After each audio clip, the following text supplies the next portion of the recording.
Imagina esto por un momento. Un viaje de fin de semana a Bosnia. Vale. Pero no para hacer turismo, ¿eh? Ni para ayudar. El plan es subir a una colina con un rifle de precisión y disparar a civiles desarmados. Uf. Por puro entretenimiento. Parece el guión de una película de terror, pero es el centro de las fuentes que vamos a analizar hoy. Es durísimo. Y la pregunta es casi impensable, ¿no?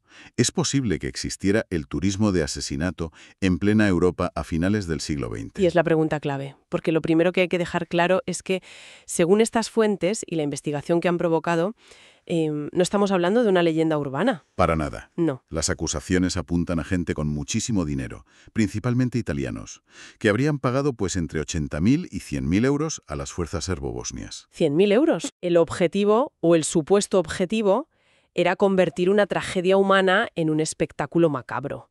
O sea, cazar personas en las calles de una ciudad sitiada. Exacto. Y aquí es donde entramos nosotros, claro. Este es el tipo de historia que nos fascina en nuestro trabajo en el canal Y si fuera mentira. Nos dedicamos a eso, a cuestionar versiones oficiales. A mirar debajo de la alfombra. Totalmente. Y la pregunta que guía este análisis es: ¿cómo es posible que el poder y el dinero pudieran, presuntamente, crear un negocio tan atroz en medio de una guerra? Y que los responsables hayan escapado casi 30 años. Es increíble. Para entenderlo, creo que primero tenemos que viajar a ese lugar y a ese momento. Píntanos el escenario, anda. ¿Cómo era Sarajevo entre el 92 y el 96? Era el infierno en la tierra. Y no exagero. Hablamos del asedio más largo de la historia moderna. El más largo. La ciudad estaba completamente rodeada por el ejército serbo-bosnio. Imagínate un valle, y en todas las colinas de alrededor, posiciones de artillería y francotiradores apuntando hacia abajo, a la ciudad. No había escapatoria. Ninguna.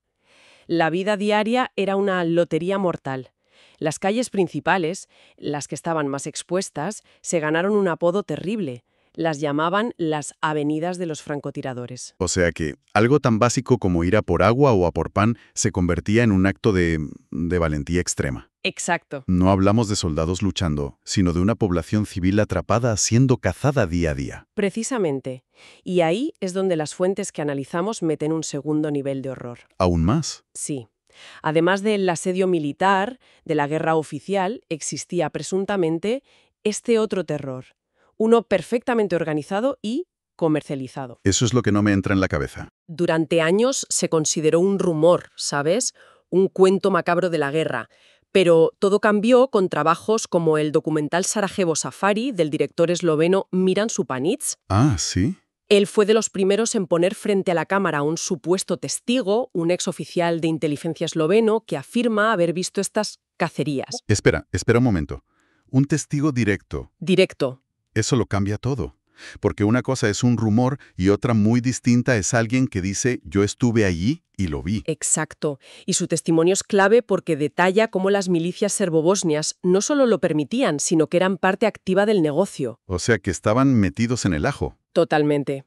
Según su relato, garantizaban la seguridad de estos cazadores ricos, los guiaban a las mejores posiciones de tiro y, les ofrecían una experiencia de asesinato segura y exclusiva. Convertían el frente de guerra en un coto de caza privado. ¡Qué fuerte! Tal cual. Vale, pero la logística de esto me parece de ciencia ficción. A ver, ¿cómo llega un millonario de, Milán a una posición de francotirador en las colinas de Sarajevo en plena guerra? Ya. No es como si pudieras coger un vuelo de bajo coste y un taxi al frente. Pues mira, la reconstrucción que hacen los periodistas de investigación, como Gabaceni, es fascinante y aterradora a la vez. A ver. El viaje, según las acusaciones, empezaba en ciudades como Trieste. Desde allí, volaban en vuelos comerciales a Belgrado. La capital de Serbia. Eso es. En ese momento estaba fuera del conflicto directo. Era la puerta de entrada. Y al aterrizar, no los esperaba un autobús militar, sino vehículos de lujo. ¿Cómo? ¿Vehículos de lujo? ¿En serio? Sí, esa es una de las claves de la experiencia. Se creaba una burbuja de normalidad, de exclusividad. ¡Qué locura! Los transportaban desde Belgrado hasta Pale, que era el cuartel general serbobosnio, cerca de Sarajevo.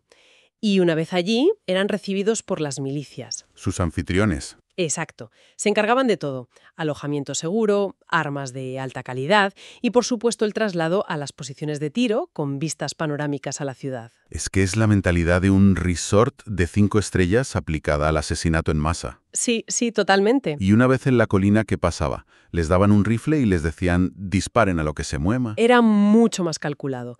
Los objetivos serán inequívocamente civiles. Claro. Testimonios como los del documental hablan de mujeres volviendo del mercado, ancianos paseando o incluso niños jugando. No puede ser. Y hay un detalle muy revelador que aportan las fuentes: el tipo de arma. Muchos de estos turistas no usaban rifles militares estándar, sino sus propios rifles de caza de alta precisión. Armas de caza. Carísimas. Diseñadas para la caza mayor, no para la guerra. Lo que demuestra que no se veían a sí mismos como soldados, ni siquiera por un día.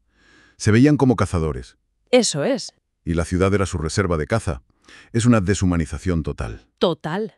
Y esta mentalidad de trofeo es lo que nos lleva al detalle más oscuro de todos, si es que eso es posible. Uf. He leído en las fuentes que nos han llegado que incluso había una especie de menú, una lista de precios. Sí, eso es lo que más me ha costado procesar. Es el punto de no retorno de la maldad. Totalmente. Varios testimonios recogidos en estas investigaciones afirman que existía una tarifa variable.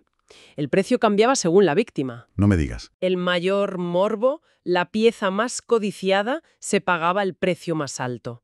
Matar a un niño, por ejemplo, era supuestamente más caro que matar a un adulto.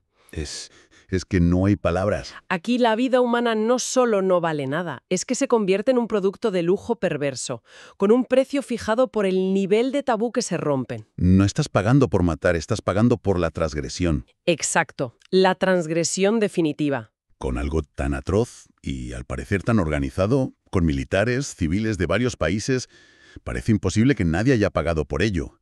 30 años de silencio absoluto. Nadie ha investigado esto oficialmente. Durante mucho tiempo no, pero la insistencia de periodistas y cineastas ha conseguido reabrir la herida.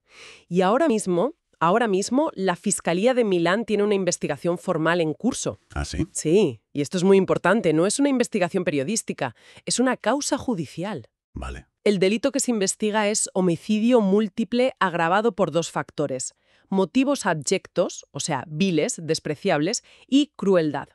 El objetivo es identificar a los ciudadanos italianos y de otras nacionalidades que pudieron haber participado. Pero, a ver, después de 30 años, suena una misión casi imposible. ¿Qué pruebas pueden quedar? ¿Los registros se habrán destruido? ¿Los testigos habrán muerto o tendrán miedo de hablar? Sin duda los desafíos son enormes. Es una carrera contra el tiempo y el olvido. Ya me imagino. Pero hay 2 rayos de esperanza. El primero es el trabajo incansable de gente como el periodista Ezio Gavazzeni, que ha pasado años recopilando documentos y testimonios. Claro. Como el de Edin Subasic, un exmilitar bosnio que ha corroborado públicamente la existencia de estas prácticas. Y el segundo, y esto es crucial, es un detalle legal: en Italia, crímenes tan graves como el homicidio no prescriben. Nunca. O sea que da igual que hayan pasado 30 o 50 años, si encuentran a alguien y pueden probarlo, podrían sentarlo en el banquillo. Exactamente. La Fiscalía parece muy decidida a llegar hasta el final.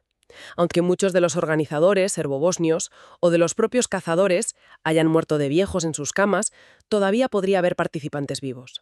Y para las víctimas y sus familias, el simple hecho de que se investigue, de que la historia se cuente en un tribunal, ya es una forma de justicia, ¿no? Claro.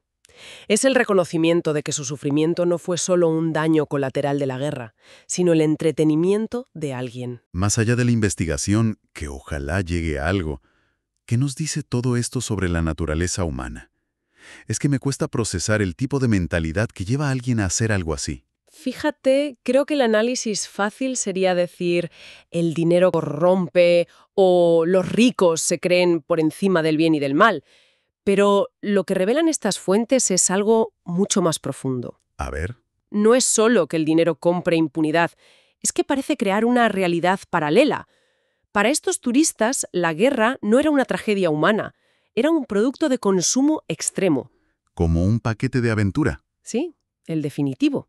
Cómo escalar el Everest o viajar al espacio, pero en su versión más depravada. Claro, el lenguaje que utilizaban, según los testimonios, lo dice todo. Hablan de safari, de caza. Es el lenguaje del ocio y el lujo, no el de un conflicto armado. Lo vendían como una experiencia exclusiva. Exacto. Y ese es el mecanismo de la deshumanización. En el momento en que marcas el asesinato en un lenguaje comercial y lúdico, la víctima deja de ser una persona. Se convierte en un objetivo, en un punto, en un marcador. En un trofeo que te llevas a casa. Exacto. La transacción monetaria, el altísimo precio, no hace más que reforzar esa idea. No estás cometiendo una atrocidad, estás adquiriendo un servicio exclusivo que nadie más puede permitirse. Es la lógica del capitalismo de lujo llevada a la aniquilación moral. Esta historia nos enseña que las versiones más atroces de la realidad a menudo son las que más tardan en salir a la luz. Totalmente. Precisamente porque son las más difíciles de creer, chocan con nuestra idea de lo que es posible. Durante décadas fue más fácil catalogarlo como un rumor brutal que aceptar que pudo ser una realidad organizada.